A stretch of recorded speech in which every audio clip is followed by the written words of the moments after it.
দিকে আমি আপনাদের বলি, মানবাধিকারের সংজ্ঞা সম্প্রসারিত করে বাংলাদেশ কর্তৃক অনুসমর্থিত প্রচলিত আইন দ্বারা বলবৎযোগ্য বিভিন্ন আন্তর্জাতিক মানবাধিকার দলিলে ঘোষিত বা প্রথাগত আন্তর্জাতিক মানবাধিকার আইন দ্বারা স্বীকৃত মানবাধিকার সমূহকে অন্তর্ভুক্ত করা হয়েছে।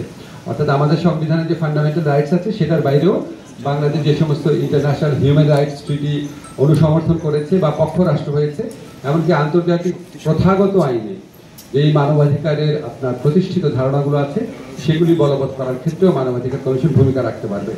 আর মানবাধিকার কমিশন গঠিত হবে চেয়ারম্যান এবং 4 জন সার্বক্ষণিক সদস্য দ্বারা।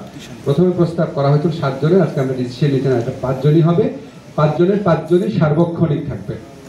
আর চেয়ারপারসন এবং কমিশনারদের শূন্য পদে নিয়োগের জন্য সুপারিশ প্রদান করার জন্য আপিল বিভাগের একজন বিচারকের নেতৃত্বে 7 সদস্য বিশিষ্ট একটা বাছাই কমিটি গঠনের বিধান করা হয়েছে।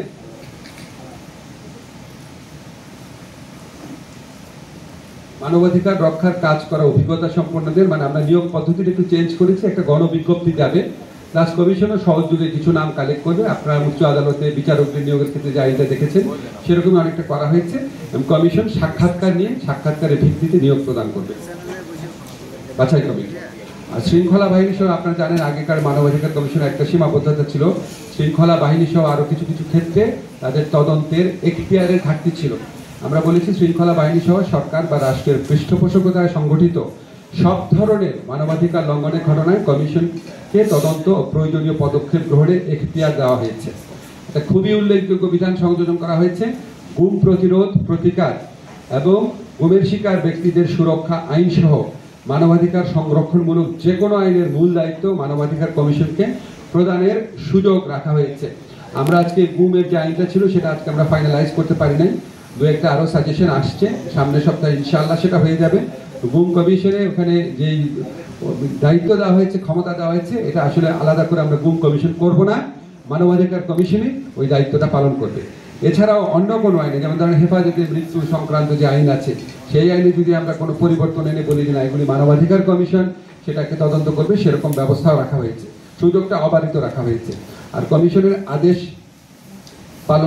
আদেশ প্রতিপালনকে বাধ্যতামূলক করা হয়েছে। এটাই ছিল মোটামুটি একটা উল্লেখযোগ্য ইয়েগুলো, আইনগত বিধানগুলো। এছাড়া আপনার আচ্ছা মানব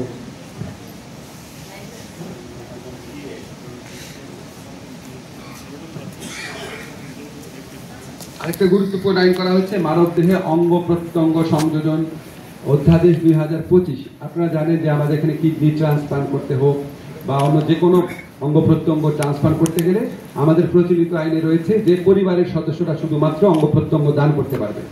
তো আমরা দেখতাম প্রায়োগিক ক্ষেত্রে যেটা হতো, অন্য কোনো দেশে গিয়ে পরিবারের সদস্যদের বাইরেও টাকা পয়সা দিয়ে আপনার অঙ্গ প্রত্যঙ্গ দান যারা করবে তাদের থেকে টাকা পয়সা দিয়ে অঙ্গ প্রত্যঙ্গ সংস্থাপনের চেষ্টা করা হতো।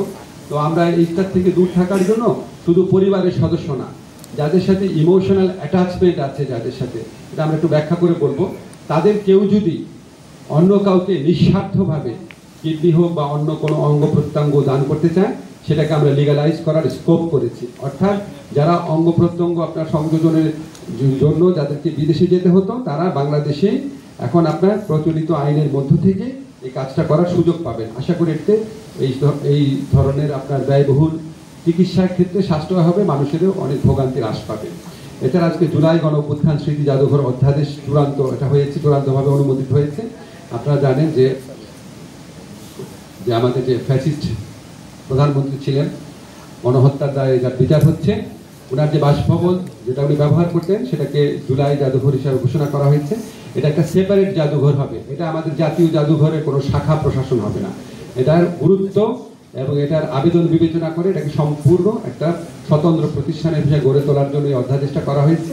এবং এই অধ্যাদেশের আলোকে এই জুলাই জাদুঘরের শাখা জাদুঘরও, আমরা আয়নাঘর নামে পরিচিত বিভিন্ন জায়গা আছে, সেখানে শাখা জাদুঘর হিসাবেও জুলাই জাদুঘর এক্সটেন্ড করতে পারবে, এই ধরনের সুযোগ রাখা হয়েছে। মোটামুটি আইনগত পরিবর্তনটাই ছিল, এটার বাইরে অন্য যে সকল সিদ্ধান্ত হয়েছে আমি তো শফিককে অনুরোধ করবো বলার। আজকে কয়েকটা বিষয়ে আলোচনা হয়েছে, সেটা হচ্ছে যে স্থানিক পরিকল্পনা অধ্যাদেশ 2025-এর গত সপ্তাহে এটা নীতিগত অনুমোদন হয়েছিল, আজকে এটা চূড়ান্ত অনুমোদন হয়েছে। সেখানে নতুন যেতে ইনক্লুড হয়েছে যে সেইখানে যে কমিটিগুলো হবে সেখানে হেলথ মিনিস্ট্রি এবং আরও একটা কালচারাল মিনিস্ট্রি এটার প্রতিনিধি থাকবেন। আর একটা হচ্ছে যে সরকারি স্বায়ত্তশাসিত, আধা স্বায়ত্তশাসিত, সংবিধিবদ্ধ সরকারি কর্তৃপক্ষ, পাবলিক নন ফাইন্যান্সিয়াল কর্পোরেশন, স্বশাসিত সংস্থাসমূহে সরাসরি নিয়োগের ক্ষেত্রে সর্বোচ্চ বয়সসীমা নির্ধারণ সংশোধন অধ্যাদেশ 2025-এর খসড়া নীতিগত ও চূড়ান্ত অনুমোদন হয়েছে। এর ফলে এই প্রতিষ্ঠানগুলো কিছু কিছু ক্ষেত্রে দেখা যাচ্ছে যে তাদের যে নিয়োগ প্রক্রিয়ায় এন্ট্রি এজটা হচ্ছে কারো কারো ক্ষেত্রে 40 এবং কারো ক্ষেত্রে 45ও আছে।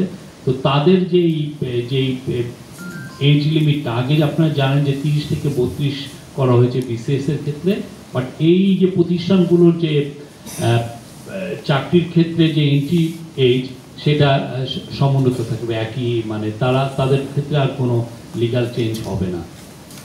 আর জুলাই আগস্ট 2024-এর ছাত্র জনতার বৈষম্য বিরোধী আন্দোলন গুরুতর আহতদের বিদেশে উন্নত চিকিৎসা ব্যয়ের প্রকল্প পদ্ধতির বিষয়ে আজকে আলোচনা হয়েছে এবং জানানো হয়েছে যে এখনো পর্যন্ত 65 জন বাইরে চিকিৎসা নিচ্ছেন এবং সর্বোচ্চ একজনের পিছনে অনেক যা খরচ হয়েছে তার মধ্যে সর্বোচ্চ একজনের পিছনে 8 কোটি টাকা খরচ হয়েছে এবং এইটা তারা যতদিন বাইরে আছেন তাদের ব্যয় এই গভর্নমেন্ট ব্যয় গ্রহণ করবেন।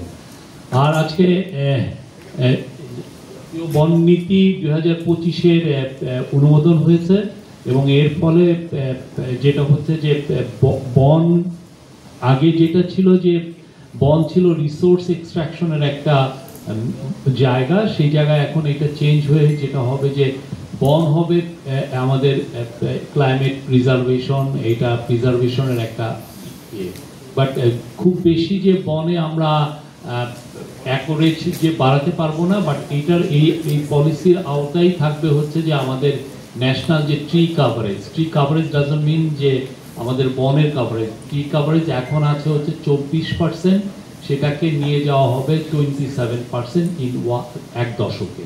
এছাড়া বনের অন্যান্য অনেক বিষয়গুলো এটার কিছু কিছু চেঞ্জ আসছে, আপনারা এটা সব কপি পেয়ে যাবেন, মন্ত্রণালয়ে যোগাযোগ করলে ওরা আরো আপনাদেরকে ডিটেলস জানাতে পারবে। লাস্ট একটা বিষয় হচ্ছে এটা স্যারের বিষয়, স্যারই এটা বলবেন। ও আচ্ছা, আরেকটা হচ্ছে এটা আমি আগে বলেছিলাম, বাংলাদেশের সাথে আপনারা জানেন সৌদি আরবে প্রায় 35 থেকে 40 লক্ষ বাংলাদেশি কাজ করেন। তো ওইখানে ওনারা অনেকেই বেশ দুরবস্থার মধ্যে থাকেন। তো আমরা খুব চেষ্টা করে সৌদি আরবের সাথে একটা এগ্রিমেন্ট করতে পেরেছি। এতদিন কোনো এগ্রিমেন্ট ছিল না, এখন এগ্রিমেন্ট করার কারণে আশা করি প্রবাসী যারা সৌদি আরবে শ্রমিক যারা আছেন, প্রবাসী ভাইরা যারা আছেন, ওনারা আইনগত প্রোটেকশন পাবেন ওনাদের চাকরি পরিবর্তনের ক্ষেত্রে, বা যদি ঠিক মতো বেতন না পান, এছাড়া কল্যাণমূলক পদক্ষেপের ক্ষেত্রে, বা ওনারা যদি কেউ দেশে চলে আসতে চান, এইসব ক্ষেত্রে তাদের সুযোগ সুবিধা বাড়ানোর চেষ্টা করা হয়েছে, প্রোটেকশনটা বাড়ানোর চেষ্টা করা হয়েছে। এমনকি এমপ্লয়ার যারা আছে সৌদি এমপ্লয়ার, তাদের যদি কোনো ঘাপলা থাকে, তাদের যদি কোনো ত্রুটি থাকে অনেক ক্ষেত্রে আপনারা জানেন, সেই ক্ষেত্রে দায় নির্ধারণের ব্যবস্থা করা হয়েছে। আপনাদেরকে খুব আনন্দের সাথে বলি, এই আমাদের উপমহাদেশের দেশগুলোর মধ্যে প্রথম বাংলাদেশের সাথে সৌদি আরব এই ধরনের একটি চুক্তি করলো এবং এই চুক্তির জন্য আগেও বহু চেষ্টা হয়েছিল, আমাদের সরকারের আমলে এটা হয়েছে। আশা করি এটা অন্তত সৌদি আরবে যারা শ্রমিকরা আছেন ওনাদের কল্যাণ এবং ওনাদের অধিকার রক্ষার ক্ষেত্রে বড় ভূমিকা রাখবে। আপনারা প্রস্তুত করতে পারেন।